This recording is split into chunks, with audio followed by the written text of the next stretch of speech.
just here to hopefully catch up and give the new SEALs kids a little bit of information about the process that you guys went through. So why don't you guys let's go ladies first. How about Deanna, Tianji, Cami? Why don't you guys introduce yourselves, and then Freddie and then Ivan, you guys can go, okay? Hey, I'm Deanna. I go to City College or CCSF, and I play on the women's soccer team there. I'm Cami. I go to Carnegie Mellon, and I also play on the women's soccer team. My name's Tianji. I go to the University of Notre Dame, and I'm on the fencing team there. Hey guys, I'm Freddie. I go to Connecticut College, and I played on the men's soccer team. Hey guys, I'm Ivan. I go to MIT, about to graduate. Also played on the men's soccer team there. Well, so I was kind of doing the numbers. I don't know if this is exact, but I think it has to be about 13 years since definitely met Freddie and Ivan. I remember the first session John Hale asked me to do was at West Sunset, the baseball field.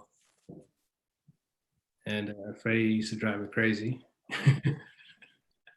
Yeah, good old days.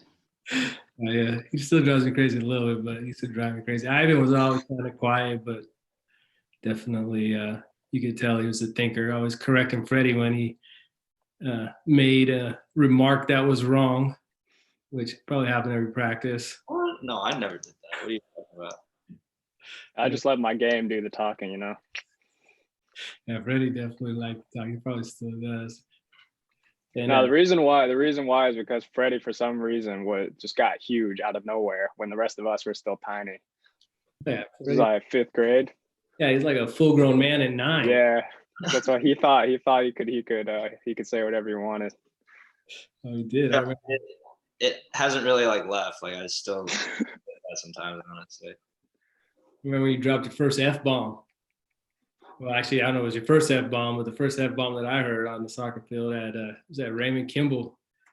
What? Did Freddie just say that? When was this? He said it to the referee too, wasn't he? Yeah. I was talking about this with my family.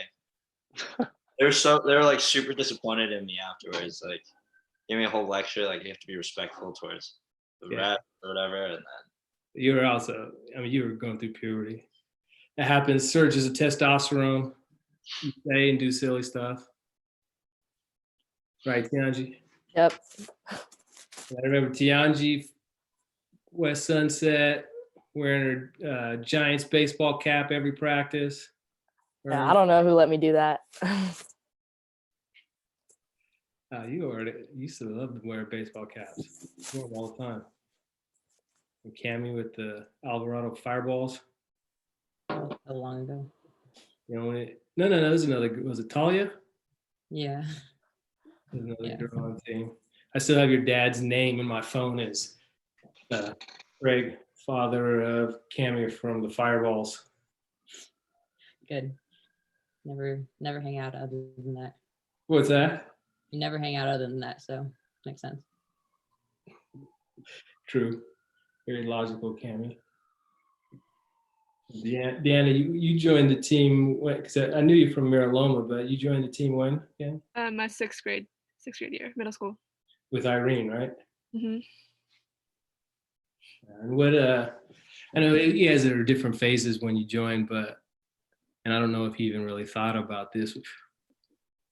Did you ever dislike or even think about how we trained with all the drills? I think. Oh, you go. Oh yeah, I remember when I was younger, like it was. I knew I was getting better. I could see myself getting better as we were doing, the passing lines and dribbling lines. Like, even though it was I knew it was like frustrating for me as a kid, just doing the same thing, but like to see myself getting better at these skills that we practice every day was, what kind of kept me motivated to keep on doing the somewhat like repetitive drills, I guess. Yeah, just to kind of piggyback off of that, like I think before like 5th grade, I was like, I couldn't kick a soccer ball straight. So it was that repetition of like, we would constantly do like passing drills and shooting drills. And like at times I was like, okay, like, can we start playing? But afterwards, like I realized like my muscle memory and like my shooting, my passing all just got so much better as a result. And those are some drills that I still do today. So definitely helped me out a lot. I remember all the passing drills that I used to do, and I remember hearing Shawnee's voice all the time, like, you know, drilling it into our heads, like getting everything down to muscle memory, chop down at the ball. I remember him saying that so many times. Doing the drill where, you know, you receive and pass with the same foot, you receive, go across your body, pass with the other foot. I remember appreciating that a lot, because by the time we had done it so many times, when we were in a game or when we were playing a scrimmage, like you just didn't even have to think about those things anymore. They just became, you know, so natural that you could think about other things, other like tactical things, and you didn't have to worry about, you know, having the perfect touch, because it should just come to you from all that repetition. So that's something that I really appreciated, and it didn't take long for it to, kind of like what Tiandri was saying, it didn't take long for it to be reflected in your own improvement. Yeah, also just like in college, I also noticed that we were doing pretty much the exact same drills. Like our coach still had an emphasis on technical ability, because some of the kids that came in were super athletic, but they weren't as good on the ball. So they would have us do that drill where we would, you know, receive with one foot, pass with one foot, receive with the other. And I felt like I had a lead on a lot of my peers in terms of like technique and whatever. So it was definitely a really good foundation for me, the SEALs program. What about you, Cammy? I think that I wish we would do more technical stuff in practice, because it's really noticeable, like the difference between people that were brought up on like focusing on technique and stuff versus the people that never really had that. And I wish our coach would emphasize it more, because that way we kind of be more evened out in terms of technical ability and in terms of memories and stuff. I remember that the first time I ever like had to pass with my left foot was like the first practice that I did when I joined the girls team in 5th grade. And I remember that I was scared as shit, because I never had to like, nobody ever asked me to think about doing anything with my left. And I'm pretty sure that if we hadn't done all those passing drills like every single practice, I probably wouldn't have been able to, I wouldn't have learned, because I would have been too scared to do it, because I really had no ability with my left. Yeah, it's a normal, I think, especially for any sport. You know, there's a reluctance to want to use your weaker side. You know, doesn't matter if basketball, soccer. That's a normal feeling. What about you, Deanna? Yeah, I definitely agree with like all those things, like just all those things that you taught us and made us do like over and over really became like muscle memory. So I don't know. I felt like it definitely helped me in college, and yeah, I felt like the repetition, it came natural to me. All the things that like practicing with like my non-dominant foot, I could see that like some of my peers weren't as used to it because they weren't pushed to use it as much when they were younger. And so I think definitely starting to use my right foot when I was like in 6th grade on SEALs like really helped me. Well, all of you were talented. Technically, you picked up the drills faster than probably the average person on your teams. You know, I remember Freddie again. He would drive me nuts because he liked to goof around and go behind me, give me bunny ears, or try to make people laugh. But you know, I know you're saying you didn't kick very well, but you picked up the drills pretty fast, and you had a good focus when you were doing the drills. You know, like I say, Ivan and Cameron were similar. Quiet, you know, very thoughtful, really focused on the minutia, the small points, and really tried to hammer them in. Dylan was the same way. You know, Dylan was like the perfect practice player, which is, you know, cuts both ways. I don't mean that as like a backhanded insult, but there's a lot of guys on the boys team and on the girls team that you guys really did kind of I guess buy in. And you know, it's a factor. Just because you have great technique doesn't mean that, you know, you're going to be the the stud soccer player, and just because you're big and fast, same thing doesn't mean you're going to be a stud soccer. It's a factor that goes into playing the game. The belief that we had was that if we teach you guys how to dribble and pass, then it'll be easier to teach the tactical part and the more complicated tactical parts when you get older.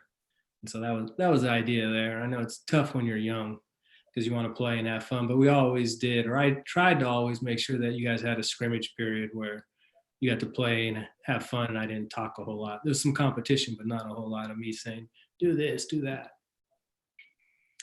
What about, so I think everybody here made varsity as a freshman, right? And what about going into high school? Could you tell the difference between, because that's a big deal, right? Making varsity as a freshman. Could you tell the difference between the other freshmen or other players that you were playing, competing with, and where you were as players? Yeah, I mean, like whenever you go to a different level, so whether it's high school or college, like the first thing you kind of notice is the speed of play is a lot faster because everyone's just way more athletic. I mean, like going into high school, you're playing against seniors.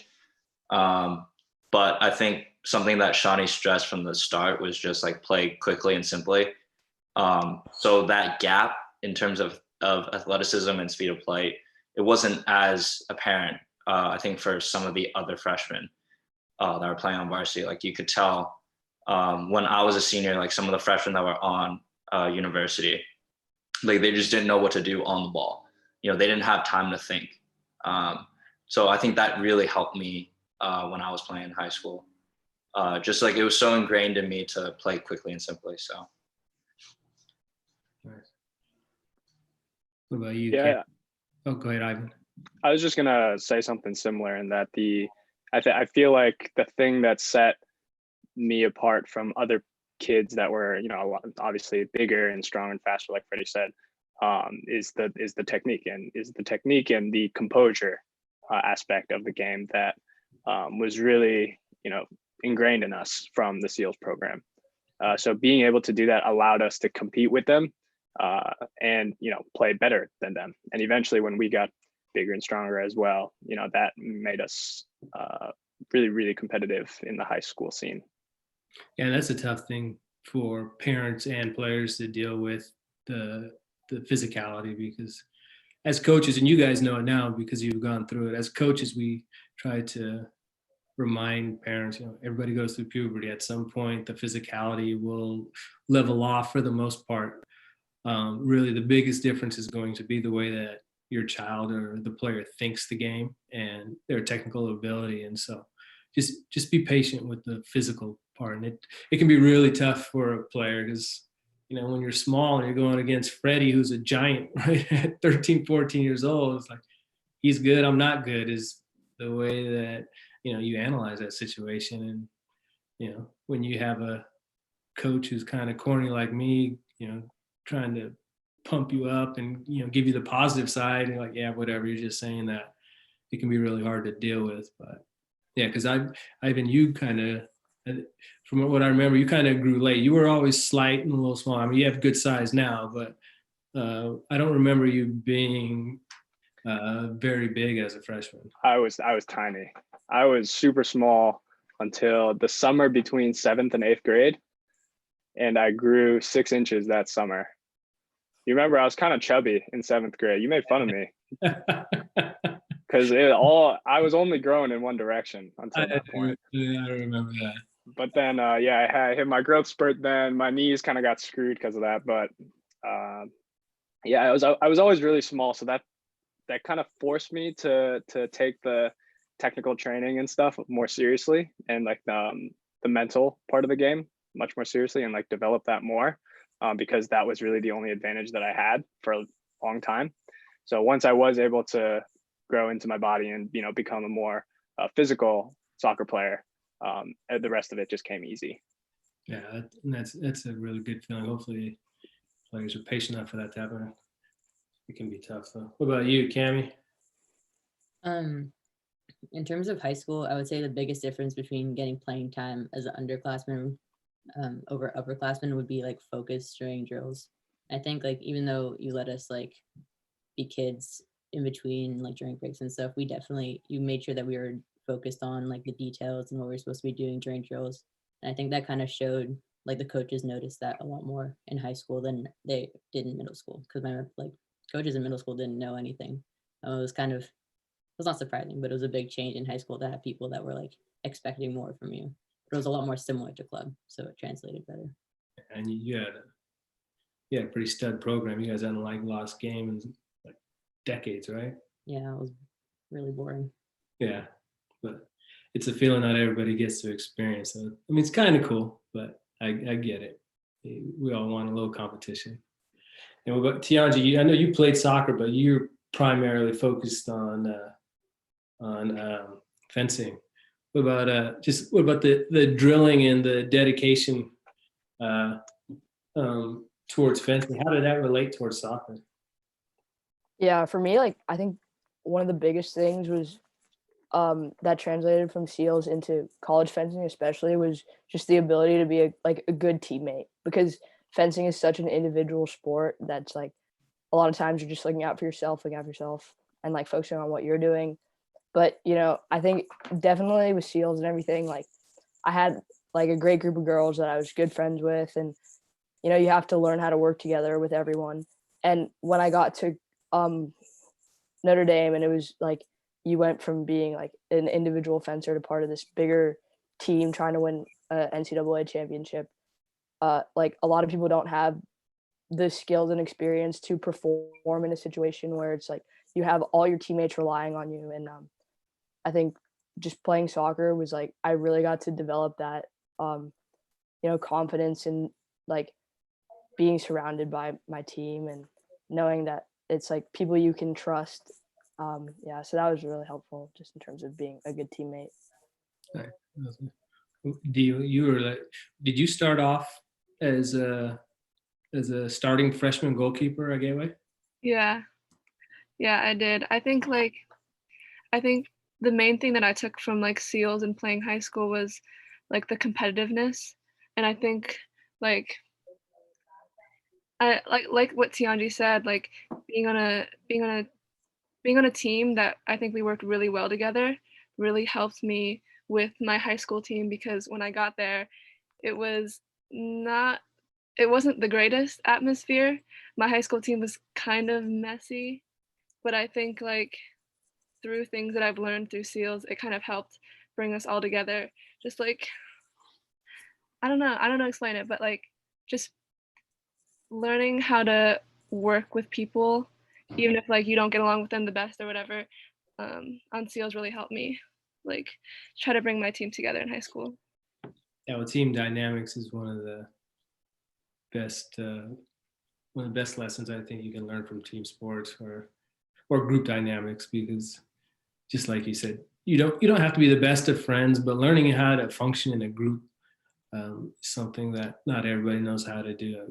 Being respectful, being able to trust one another, being able to know that your teammate is going to hold their own in a pressure situation, or maybe even help you out in a pressure situation. It doesn't matter if it's your family or if it's a classmate or a coworker or sports.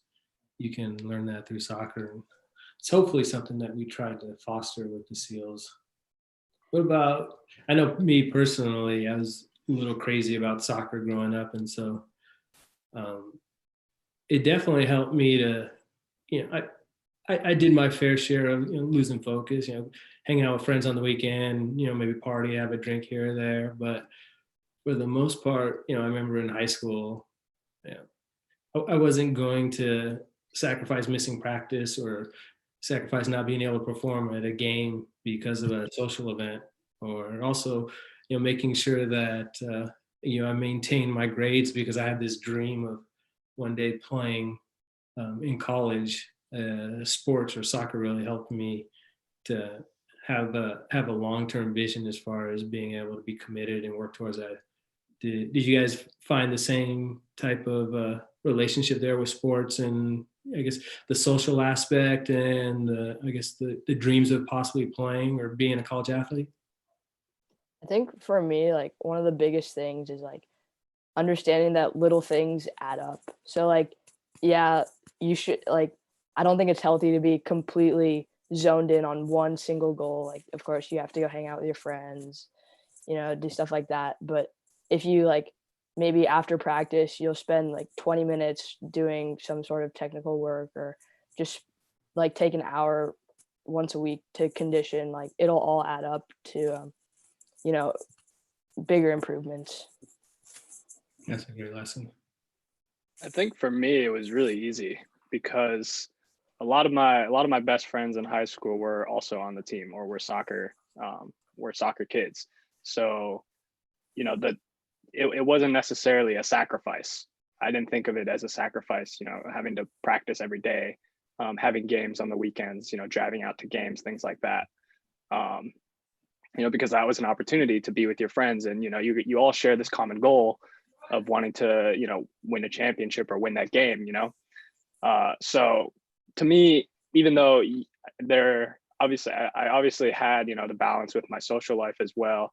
I did things outside of soccer.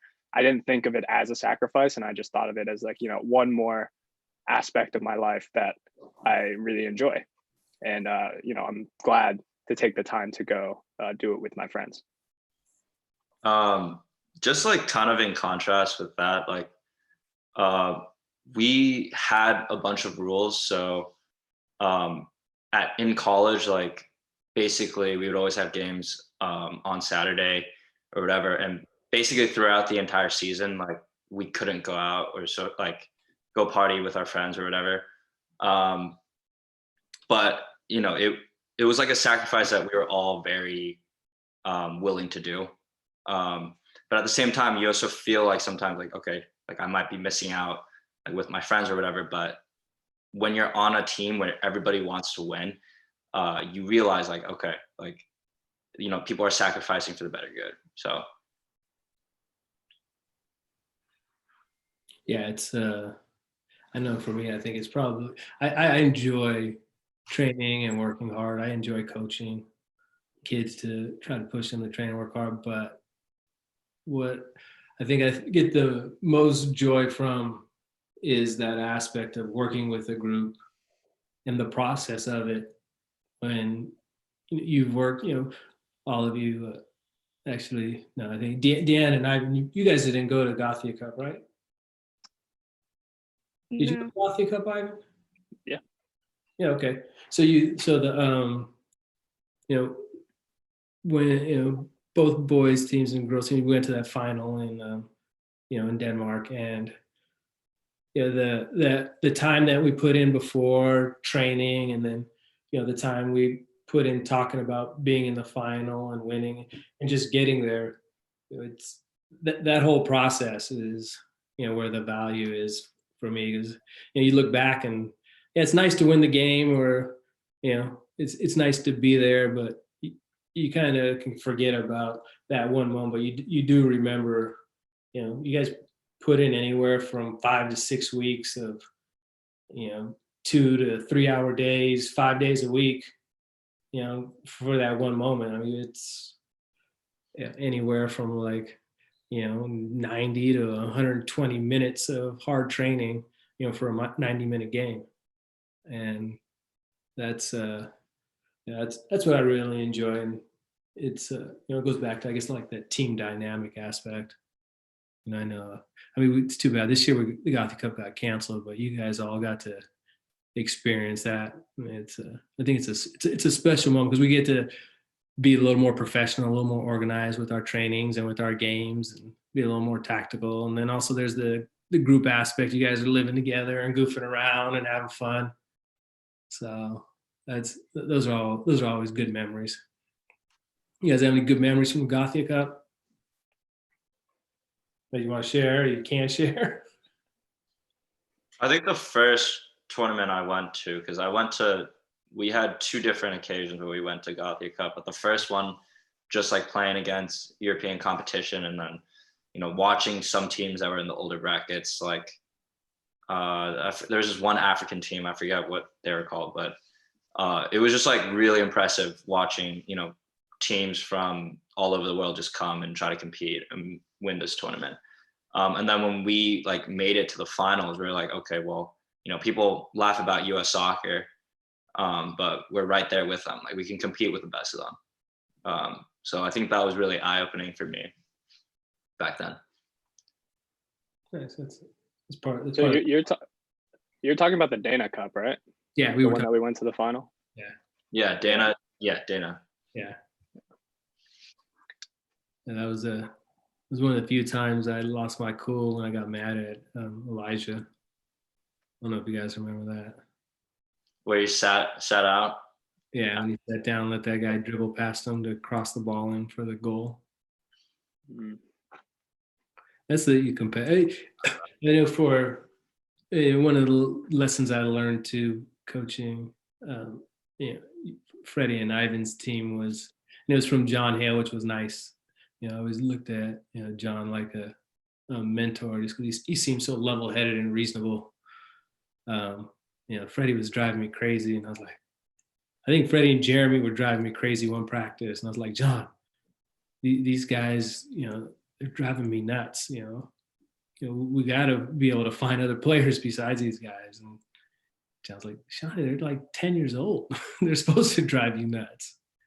Yeah, and you know, you got to remember who it is that you're coaching, and you know, you got to try to connect with them. And so that, you know, there's a competitive aspect of the game, but then there's also the teaching aspect of the game, kind of like the factors of, you know, you got to know how to dribble and pass, but that's not everything. So I mean, just being competitive isn't everything either.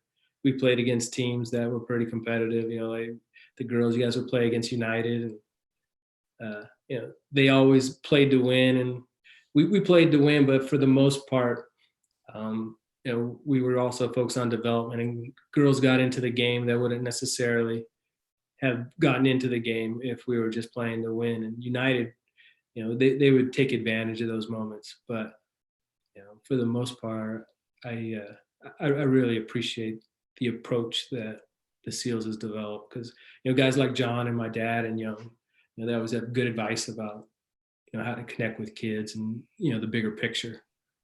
And so that's helped you know, to shape that perspective. Sorry, I think I kind of went off on a tangent.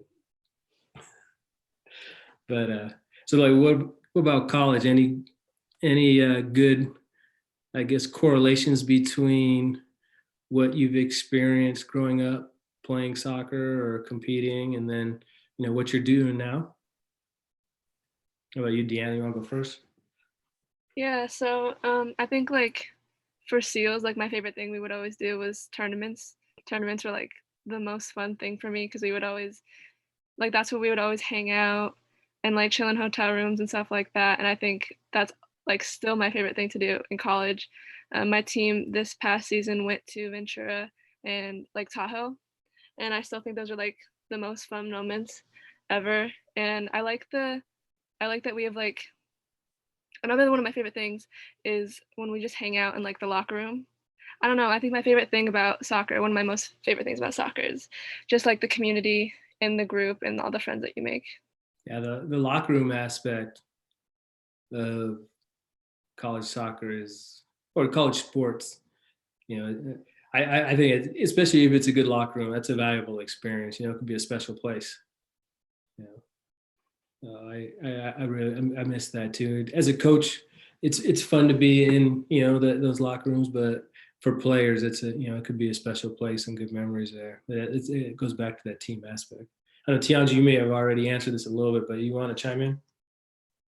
I guess I think another thing that, you know, that I would learn while I was playing for SEALs, and that correlates really well to college, is like a balance between being competitive and still having sportsmanship. So, you know, like Shawnee would always tell us, like, if those girls are gonna come in there and bang with you, you gotta bang with them. So it's like, whatever sport you're doing, it kind of like, you have to be competitive. But you know, when it came down to it at the end of the game, we were always encouraged to thank the refs, thank the other players, no matter what happened in the game, and just separate, you know, those two things. Cool. What about you, Cammy? I would say that probably the mentality of like going into each new game, like respecting your opponent and also not like taking past experiences with you in a negative way. Like you use the experiences tactically, but not in a way like that. Like for the example of SF United, like we would play them and they would beat us, and then we'd have to play them again like a month later, and just not like thinking that, oh, they beat us once, they're going to beat us again, just like looking at it as a whole new game. And I think that's definitely, it was a big thing for us this season in college, because we played a team in preseason and they were so good and they crushed us like 4-0. And then we ended up playing them in the Final Four and we took them to PKs. And it was a really, like we had to look at it completely differently, or else like, in order to not be crushed the same way the second time. And I think the idea that you taught us to kind of refocus and refresh your mind was really helpful. And you, I mean, that's pretty extraordinary experience to be able to go to the Final Four. You started off the year strong, and then you strained your hamstring. Yeah, I like rolled my ankle. They put me in a boot, which like my Achilles got super locked up, but then it messed my hamstring up. It was a nice little chain of events. Did you ever get back into the form that you were at the beginning of the season? Yeah, I ended up playing in most of the tournament games, I think, for like varying amounts of time, but I did end up getting back in. Nice. And how's the injury now? Is it healed up? It's a lot better. My ankle's still kind of loose, but I don't think there's a lot I can do about that at this point. Yeah, I've seen you running on Laguna Honda a couple times. I don't know how many times you've done it, but I've seen you a few times. Yeah. You look like you were moving. You know, you weren't moving gingerly or with a limp, so you look like you're moving well. Yeah, it's mostly like cutting side to side is the worst of it. What about you, Ivan, Freddie? My, go ahead. Ivan. Go ahead. No, go ahead. My point was similar to Tianji, in that I think like the SEALs kind of ingrained like this competitive mindset for me, because when I first started playing soccer, it was purely like casual. Like I didn't care if we won or lost. I remember one time we were playing futsal, and one of the kids he kind of like went up to me and kind of try to taunt me or something, and then I just totally shied away from that. And then I just played super passive the rest of the game. And I remember Shawnee kept telling me no, you gotta go back at him.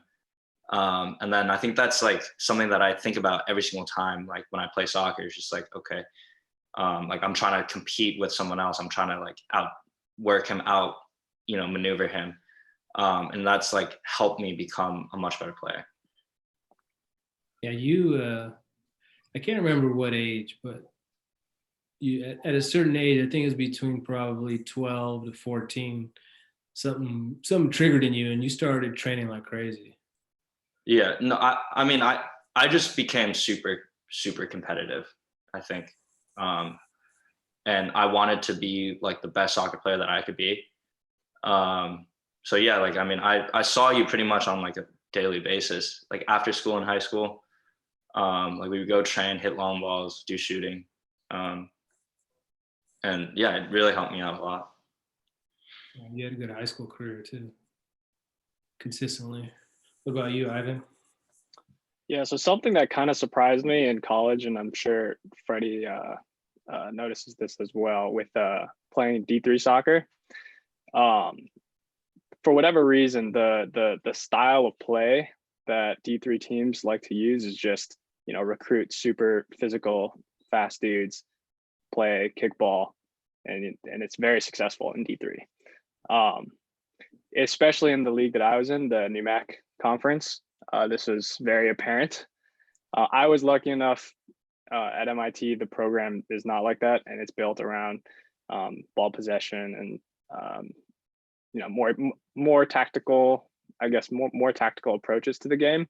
So I think coming from the SEALs system where that was also the emphasis, and there was a focus on building up your technique, making sure that everyone knows how to stay calm on the ball, pass the ball. was a place that I could thrive in really well, and it worked really well against other teams as well. So that was something that I was really appreciative for the SEALs for, and I think made my college experience a lot better. I also had my fair share of pretty bad injuries. My freshman year, I tore my Achilles the first week of school, and it was 3 weeks into the season. So that was my introduction to college soccer. Was a season off from a torn Achilles. That led to a torn hamstring a year later, I just had to deal with a couple of injuries. But I think something else that I could take from my from my soccer experience from before, including the SEALs, I think is some sense of like resiliency, being able to deal with challenges and, you know, face them head on in the soccer world. And that mentality really, really helped me get through those injuries, those really major injuries that I had, and ultimately led me to continue playing soccer at a really, really high level for all 4 years. Nice. Yeah, that's I've had some friends that when they're at USF, they have an injury. Like, I mean, you tear Achilles, a lot of guys are they're just done. You know, I've had friends, they pull their hamstring badly, you know, where it's bruising, it's black and blue, and they're out for 2-3 months, and they just never really come back. So that's, you know, that can be tough, especially when you're in college. As an athlete, it's easier to not get caught up in the social scene because you do have that commitment to your team and, well, to yourself. But you know, once you're injured and you don't necessarily have that commitment, you can easily get sucked up into the college scene of socializing and, you know, focusing on socializing and focusing on your schoolwork, as opposed to, you know, making sure that you're doing your schoolwork, but you're also staying fit and, you know, being committed to your sport. That could be tough. What about we're getting close to the end here. I've got some advice. I'm sure I've told you guys all this before, but what advice would you give your, like, I guess, I don't know, say 12 to 14-year-old self, or what would you give some 12 to 14-year-old sales players? I know I've said this again before. You know, the sad thing about soccer, but also kind of the good thing too. You know, each and every one of you, if when you were 12 or 13 years old, your technique was so good that if you just worked on your fitness and made sure you could run, you know, 3, 4, 5, 6-minute miles in a row, you know, you would have been D1 level soccer players. You know, just like at MIT, right? You know, the players aren't that technical. But D1, they aren't that technical either. There's a lot of big fit kids. You can't escape the fitness factor, and it's one mistake a lot of players make. It's hard, because I get it. Running is not easy. You know, getting fit is not easy, but you know, the ability that you guys are at like 14, 15 years old, literally, if you would have just said, okay, I'm going to spend the next 4 years being fit, doing sit-ups, pull-ups, you know, get my core strong, you guys have been D1 level soccer players. I don't know if you guys still, I truly believe that, but I don't know if you guys believe that. But, you know, I don't know if you think I'm exaggerating about the fitness. How important is the fitness level for college soccer? That was the biggest thing for me, honestly. In that, like, I realized how fit some of the kids were in college compared to me. And like, I didn't really work on my fitness until I think the summer before coming into my freshman year, where I'd be running daily. But even then, like, I was considered average on my team. Like, there were guys that were just naturally super fit. And we had a fitness test where it was 3 miles in 18 minutes, and you couldn't play unless you passed that. So I really had to grind that entire summer. And like, if I had started since my freshman year doing that, I think it would have been a lot easier to transition, because I kind of came into preseason like almost like drained in a way, just from running so much over the summer. So definitely a huge part of college soccer. Yo, Anyway, Freddie, can you run a 18-minute 3 mile Yeah, I did. right now? Wait, not right now, So, but in season I could. In season I could. what about it, ladies? I would say that it's definitely important to keep your fitness up and also to make sure that you're like eating right. Because our coach, like we had preseason, we had our 2-a-days and we had our fitness tests, but he has a habit of like springing fitness tests on us and like at a random practice, like in the middle of the season. So you can't think that it's all over because obviously you're practicing every day and you're staying in some sort of shape, but we still have to we like go on runs as a team like on off days just to make sure that we're keeping our fitness up in case that kind of thing happens because he really is not into the mercy. Yeah, fitness is, especially some college coaches. I had a college coach that would just he would crack the whip on us, which was good. I thought I didn't like it, but I liked it. Looking back now, I but think you did a good job with us, Shawnee. From the fitness standpoint. I remember I remember those cold, keys are. cold rainy days You running do. fartleks. Yeah, Remember those fartlek. fartleks? Yeah. Oh my God, I love the those form. would kill me. That's funny. I don't know. Maybe it's just my brain because I know a lot of the players don't like the fartlek, but the fartlek, you get to jog at a slow pace. You just have to run hard for a little bit, but Yeah. consistently. Not a little bit. You have to run hard for a long bit. I guess just maybe the running hard part, but consistently, even now, we're still doing that same stuff that you guys used to do at Kezar. We do it in the winter with the club, and kids hate the fartlek. They like beg me to not do the fartlek. Can we do something else besides the fartlek? I mean, I guess at some point it needs to resonate with me that these kids don't like it, but I don't think it's that bad. I don't know. I think for me a big thing like trying to get into fitness because I hated running. I still don't really like to, but it's just that like because I used to always think of it like if we were messing around too much it'd be a punishment. But eventually like you started talking to us more about it when we would complain all the time and be like this is like something that you need, not something that we're trying to like do to make you feel bad. And I think that helped change my mindset about it. Like I have to run in order to like obviously to stay fit, but like it's for the game and for my team and not just like something that we're doing because we messed up. Yeah, as a coach, it's a tough balance to. I always try to guise it in a way and say, we can either work on technique and focus, or we can work on our conditioning, even though it really is kind of like punishment. But it's tough because you don't want kids to get that negative connotation. But I think it's just there because when you start running, your heart starts pumping, your legs get heavy, and your brain's like, dude, why are you running? Why don't you just walk? Your brain is like always, it's like a battle. Your brain's always telling you, don't need to run, you don't need to run. But just I think getting past that and beating, that little voice in your head telling you to stop running is kind of where I get competitive with running.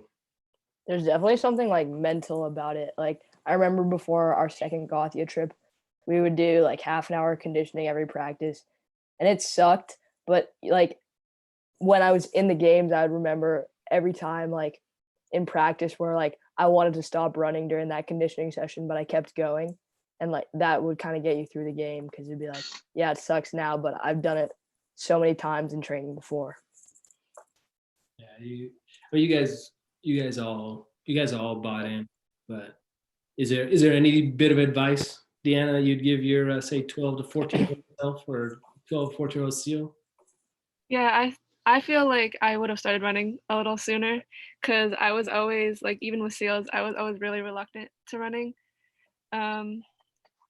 Yeah, I think I would just if I were to like tell myself back then, I would tell myself to just like get over it and do it because it really is like that mental barrier that keeps you from like wanting to run. But once you get over that like initial hurdle, it does pay off.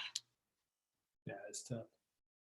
I think I learned it instead of being negative, just tricking myself saying, oh yeah, you can do this, you like this, you can do this, you like this. I don't know if it's a psychological game where I just instead of complaining, I guess I kind of tricked myself or just told myself, no, you like this, you can do it, keep pushing. Did it work? Do you like running? Yeah, I mean, I kind of, I've been running 45 miles a week for like the past month. I mean, I started off 20 at the beginning of the year, and then COVID happened. I guess just running off the stress, went from 20 miles a week to 30 to 40, and past few weeks I've been doing 45. I like how I feel when I'm done. Ah. When I'm running, it's hard. My legs hurt. My brain's telling me to stop. But when I'm done, I don't know. I feel normal. I'm like, oh. And then if I don't run, I feel like my brain is racing. So I guess I like it. I definitely like how I feel afterwards. What about you, Tianji? Is that your dad? No, that wasn't me. I think that Amy, that was your dad? That was my dad. was Tianji, Craig. what advice would you give your 12 or 14-year-old self, or say 12, 14-year-old Steelers player? Me? Tianji. Oh, focus. Jesus. It definitely like took a while before I really understood like the whole concept of, the more time you put into doing something, like the better you get at it. So if I understood that concept earlier, I definitely would have, put more effort in. And I think I also like would have told myself that being competitive isn't a bad thing, because I feel like a lot of times outside of sports anyways, like you're told, oh, don't be competitive, like chill. Like me especially, I would always want to race my sister or do stuff like that, and my parents like relax a little bit. Thought it was a bad thing, but then in sports I was told it was like actually like a good thing to want to win and all that. So if I understood that earlier, maybe something would be different now. I don't know. That's good advice. What about you, Cammie? I would say just like, I would say that I remember specifically not wanting to do like 30 minutes of passing drills at the beginning of every practice. But when like that's all I do now. Like if I go train by myself or with Nico, I do that for as long as I can. And I think what I would say to myself is like, if you can't do it perfectly, if you can't hit like take every first touch like to the perfect spot that you wanted, or with the right backspin or whatever it is, like then you're not done training it. That's good. Well, you, Ivan? Definitely a lot of things that I would tell my younger self. Something that I think is really, really important that is not really said enough is having confidence in yourself. That's something that I think I had some problems with when I was younger, especially when I was a little kid playing amongst men, basically in those early middle school days. But I think once you go in with the mentality that you can do like anything that you want to do as long as you work hard and train for it, that gives you a mental edge over a lot of other people. And developing that mindset early on will ultimately get you further, I think, in terms of your success. Something else that I would also say that I would have told my younger self is to watch more soccer. When I was younger, I didn't follow any of the big soccer leagues. I guess also just because back in that time, like soccer wasn't as popular in the United States as it's becoming now. But recently I've started following the Premier League, and it's made my motivation for playing soccer and like getting better like that much more. Yeah, I think so. And it really teaches you, you can learn a lot from it, and it also gives you that motivation to work hard. Yeah, exactly. What about you, Freddie?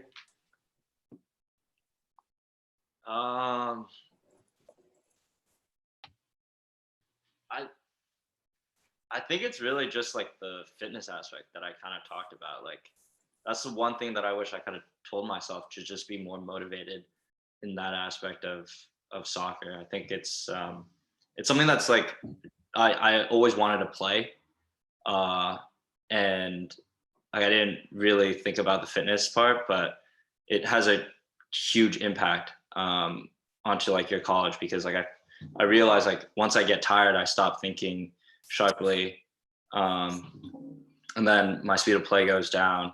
But like when I'm fit, like throughout the entire game, I'm able to, do what I want. So if I could tell my 12 to 14-year-old self that, I think that'd be the biggest thing.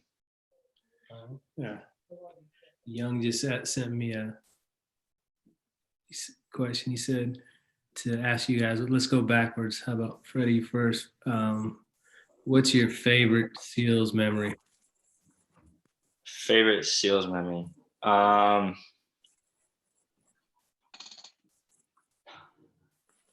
think beating the Glens in futsal, because I remember that.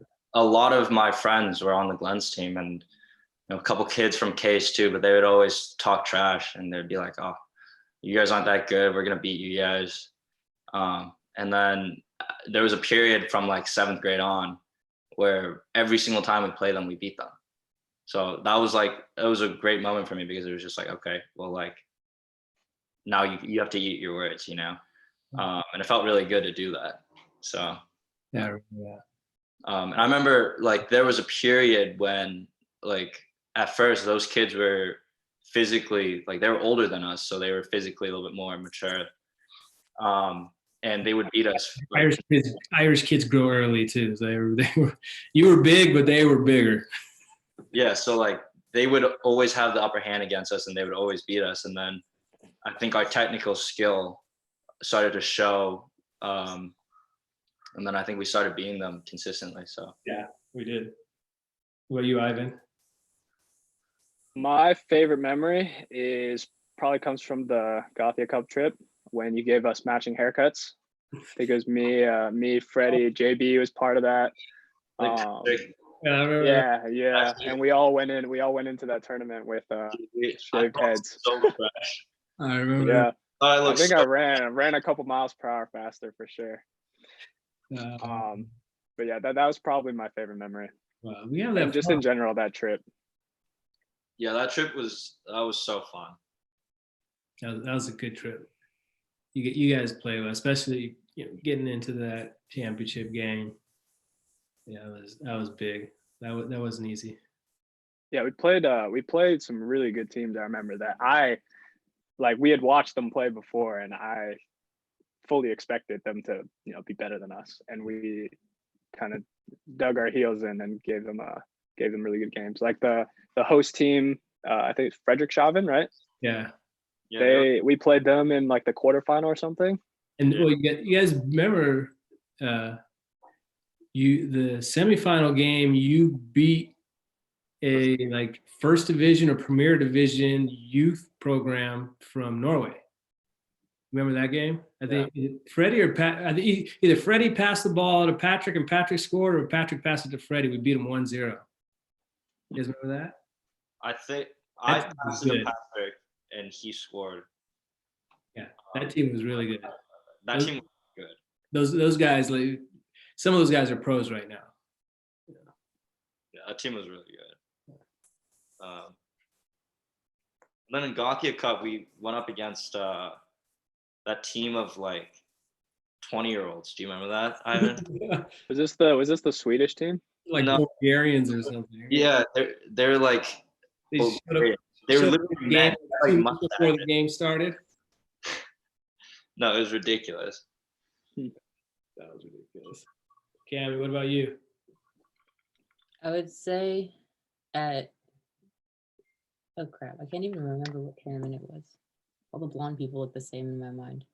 I don't know if it was like a quarterfinal or something, but it was like some of the last few minutes of the game, and we had a corner kick, and someone, I don't know how your memories are this good, I can't remember, but someone hit a corner, and it was a header goal, and it was in the last few minutes of the game, and there's a ton of pictures of all of us like screaming and like rolling around on the floor because we like won to go on to the next round.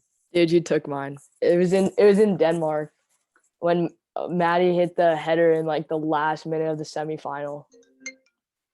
It is like crazy. That was my. That was so exciting. Yeah. Into beast mode. That was on the little like mini stadium field. Yeah. Okay.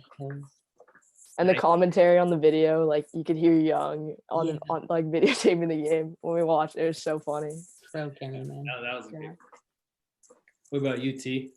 Those are Yeah. good memories. Same as Camila, or maybe like winning when we won state championships. Yeah, that was pretty cool. Yeah, Favorite I game like for winning. everyone but Leia. Yeah. That's too bad. Sad. What about you, D? You end it. I feel like I don't know why this like sticks out in my mind so much, but it was one of the first tournaments I played with the Seals, and we won these like big red trophies, and that like really that feels like to me was like the first time where I actually like really fell in love with the sport. Before then, like I would play it to make friends and just like to socialize, but I remember that as being like one of the first moments where I was like, yeah, I really love this sport was when we won those huge like red trophies. Was that Mustangs? Yeah. It was a long time ago. Nice. All right, guys. Well, thank you so much for taking your time to do this. I appreciate it. Definitely appreciated being able to coach and get to know you guys from when you were young to now. So keep it up. Thank you. I'm very proud of all you, and let's stay in touch as much as we can. Thanks, Thanks, Shawnee. Johnny. Johnny. Bye. Yeah.